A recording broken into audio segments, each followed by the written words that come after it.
درود به تمامی شنونده های عزیز دفتر پادکست. وقتی نوجوان مرتکب جرم میشه، سوال اصلی اینه: آیا مثل یک بزرگسال مجازات میشه یا قانون برای شرایط خاصی داره؟ سیستم کیفری ایران برای افراد زیر 18 سال کاملا متفاوته و بر پایه رشد، اصلاح و بازپروری بنا شده. قانون میگه در قانون مجازات اسلامی افراد زیر 18 سال مطابق نظام عدالت کیفری اطفال و نوجوانان بررسی میشن. تقسیم بندی سنی و نوع مسئولیتی کیفری به شکل زیره: 9 تا 12 سال تمام. در این سن کودک قاصر محسوب میشه.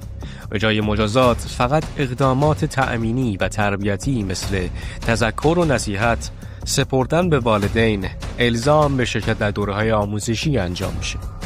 12 تا 15 سال تمام مسئولیت کیفری محدودی دارن.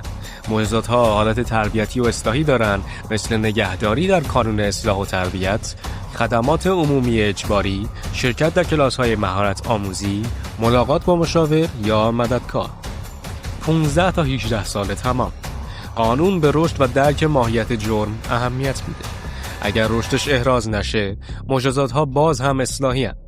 اما اگر رشدش با نظر پزشکی قانونی و دادگاه تایید بشه، ممکنه عین حکم بزرگسال اجرا نشه، اما نسخه خفیف شده مجازات اعمال بشه.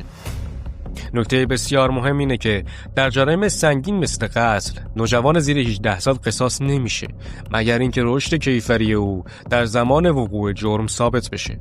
اگه ثابت نشه، مجازات جایگزین اجرا میشه. خلاصه، نوجوان زیر 18 سال یعنی نظام کیفری ویژه به علاوه تأکید بر تربیت.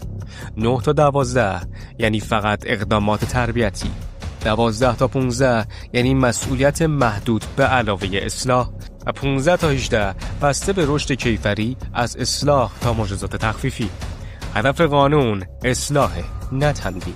برای آموزش‌های بیشتر ما رو در تلگرام، اینستاگرام و یوتیوب که لینک‌های هر ستاشون توی توضیحات بیو هست دنبال کنید. حتما به بگید دوست دارید تا قسمت بعدی راجع به چه موضوعی صحبت کنیم. تا قسمت بعدی، روزگارتون